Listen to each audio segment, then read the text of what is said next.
ازيكم حبايبي عاملين ايه؟ احلى مكرونه دي هتاكلوها ولا ايه؟ عايزين تعرفوا احلى طريقه لعمل المكرونه البشاميل؟ عايزين تعرفوا احلى طريقه لعمل البشاميل ولا يكلكع مننا ولا نقعد نحمر ووجع القلب والتعب؟ شويه اللبن وعليهم شويه الدقيق يعملوا لنا احلى بشاميل. وازاي تعصجي اللحمه؟ تعالي خشي على الفيديو وانت تعرفي حركات وتكات المكرونه البشاميل على اصولها. على طريقتي، منوعات واكلات سهله وبسيطه. يلا تعالوا اتفرجوا على الفيديو. عليكم ورحمه الله وبركاته. ازيكم حبايبي عاملين ايه؟ رجعت لكم بوصفه سهله وبسيطه زي دايما وصفاتي السهله والبسيطه. عندنا هنا على النار حطينا ايه؟ حطينا كيلو لبن وحوالي نص كيلو ميه، يعني نص لتر ميه، وهننزل عليه بكوبايتين دقيق. ادي كده كوبايه وكوبايه تانية.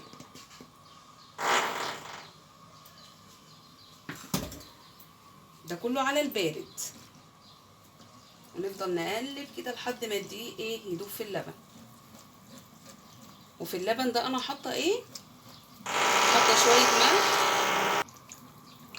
نفضل نقلب كده زي ما انا قلت لكم، شويه ملح اللي حطيتهم في اللبن ومكعب مرق.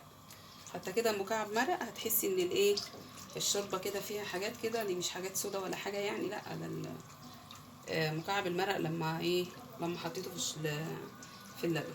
افضل اقلب كده، اقلب لحد ما احس ان الايه، ان الدقيق بتاعي خلاص داب كله في الايه، في اللبن كده. خلاص اعمل ايه بقى؟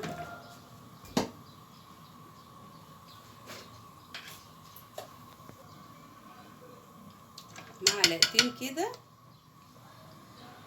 زبده بلدي. ما عندكيش زبده بلدي حطي قشطه، ما عندكيش قشطه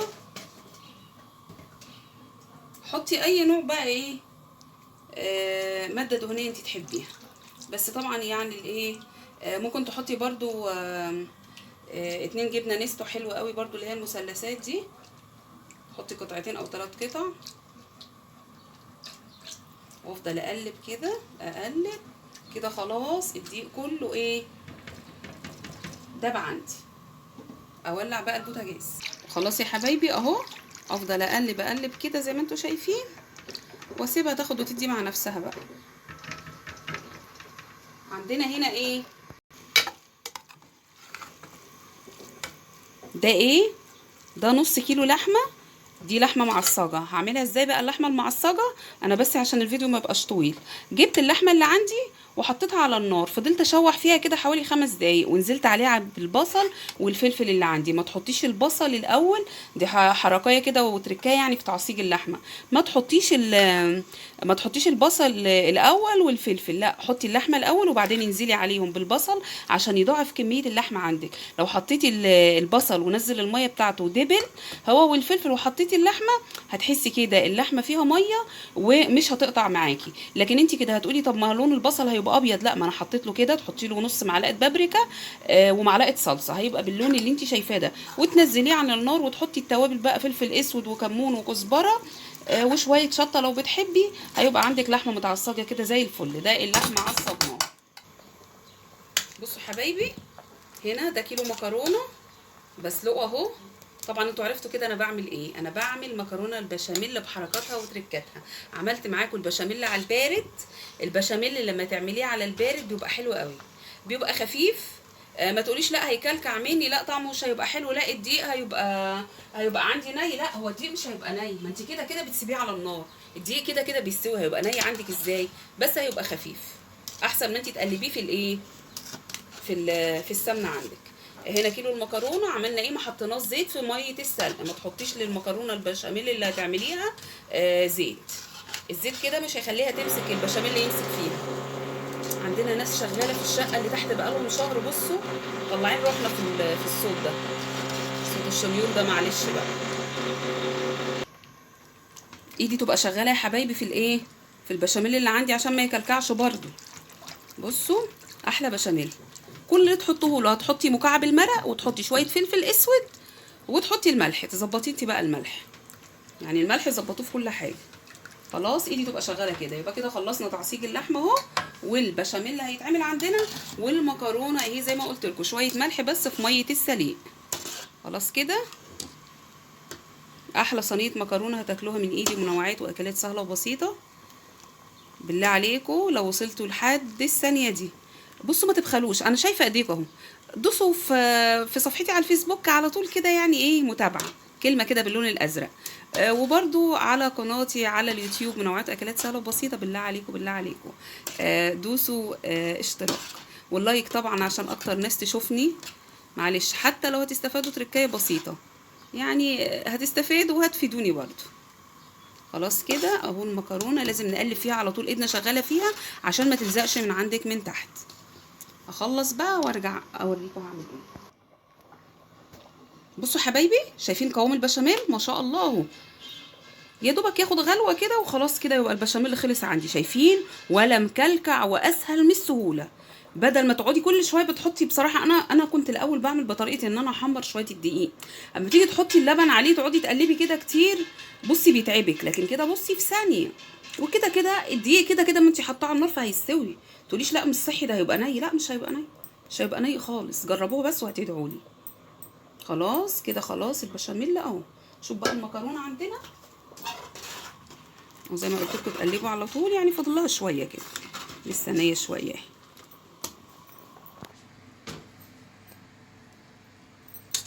بصوا حبايبي المكرونه خلاص اهو صفيناها بنفس الحله. صفينا المكرونه، بس المكرونه ما تغسليهاش، يعني مش زي المكرونه كده اللي بنعملها بصلصه بتغسليها، لا. المكرونه هم بصوا للمبتدئين، يعني اللي مش بيعرفوا يعملوا. طبعا كلنا ستات بيوت شاطرين وممتازين، بس انا قلت اشارك معاكم الوصفه وعشان اي حد ممكن يعرف ايه تركايه. بصوا كده المكرونه خلاص ما غسلناهاش صفيناها، بس هنجيب ايه بقى؟ هنجيب نص البشاميل، نص البشاميل اللي احنا عملناه. شايفين ما شاء الله قوامه؟ ونقلب، هنقلبه في المكرونه كلها. في بيحب يعملها ايه، يحط كده طبقه مكرونه وشويه بشاميل وبعدين طبقه اللحمه. لا بصوا هي كده بتبقى احسن، هتتشرب كلها بصوص البشاميل اللي عندنا، هتبقى حاجه كده ما شاء الله اللهم بارك يعني. بصوا على فكره دي اسمها ايه، مكرونه بالوايت صوص. يعني في ناس بتاكلها كده تحط بس شويه كزبره كده من فوق الوش وتاكلها بقى ايه احلى مكرونه. انا ولادي بيحبوها كده على فكره، يعني ساعات لو ما عنديش لحمه ممكن اعملها لهم كده، بتبقى خطيره. خلاص نعمل ايه بقى؟ نجيب الصينيه اللي عندنا اي مقاس انت عايزاه تعمليه. بصوا حبايبي جبنا كده شويه ايه، شويه بشاميل حطيناهم في الصينيه من تحت. ممكن تحطي ماده دهنيه، بس البشاميل حلو. تحسي كده البشاميل لما بتحطيه تحت بتبقى المكرونه كلها ايه، مكرونه بالبشاميل يا جماعه. يعني احنا لازم ايه، المكرونه البشاميل دي تبقى هي كلها كده بشاميل. خلاص كده اهو. وهنعمل ايه بقى؟ نجيب المكرونه اللي عندنا، بسم الله، ننزل بالنص اهو، نص الايه الكميه اللي عندنا. خلاص يعني انت ايه طبعا بتبقي شايفه، يعني حطينا النص كده، ونيجي ايه نعملها كده.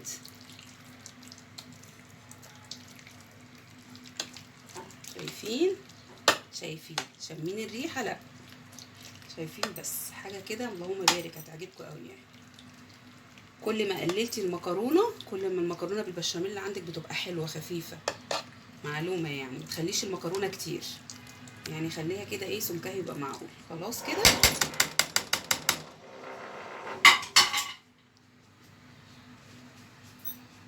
هننزل بقى بالايه. لا ثواني بقى كده، ممكن تعملوا حاجه تانية. بصوا يعني ممكن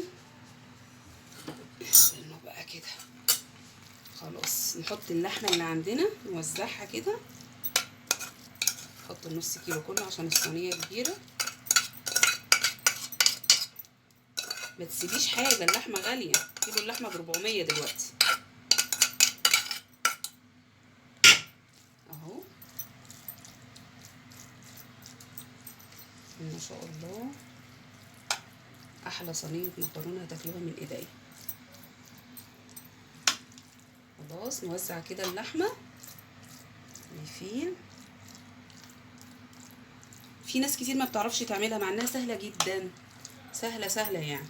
يا سلام بقى لو عندي شويه جبنه، بس انا ما عنديش جبنه للاسف يعني. كنت حطيت كده بقى في النص شويه جبنه كده، اي جبنه بقى، شيدر، موتزاريلا، تشكيله جبن، ميكس جبن، اي حاجه. نعمل ايه؟ ناخد كده شويه بشاميل. ايوه شربوها شربوها بشاميل يا حبايب قلبي، شربوها. اغسل ايدي، مفيش اي زيادات كده.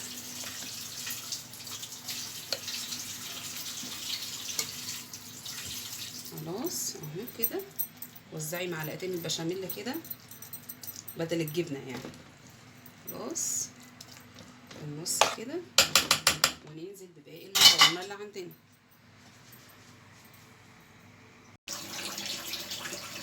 بس يا حبايبي كده بنشيل ايه، اي زياده كده عشان ما تتحرقش عندنا في الفرن. منديل كده تشيل الزيادات دي. عندنا ايه بقى؟ خلاص كده انا قلت لكم احنا خلاص حطينا طبقه المكرونه التانية وحطينا فوقيها البشاميل.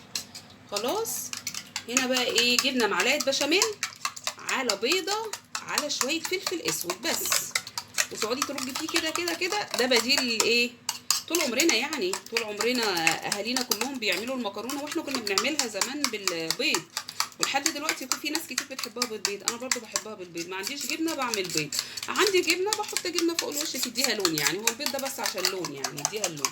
خلاص افضل بقى كده ايه، ادوب البيض بالبشاميل كده. البشاميل بيديها لون حلو احمر، ما بيخليهاش كلها سودا.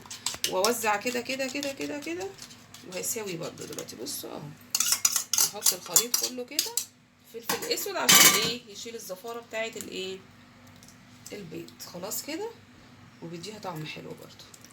خلاص وهوزع كده بقى واحطها في الفرن واطلعها بقى، وتشوفوا احلى صينيه مكرونه هتاكلوها من ايدي. منوعات واكلات سهله وبسيطه كده يا حبايبي. خلاص المكرونه طلعناها حاجه كده ما شاء الله اللهم بارك، حاجه حكايه، بس سخنه. شايفين؟ جربوا طريقتي في عمل البشاميل وطريقتي في عمل المكرونه البشاميل، وان شاء الله تدعوا لي. يا رب الفيديو يكون سهل وبسيط، والسلام عليكم ورحمه الله وبركاته.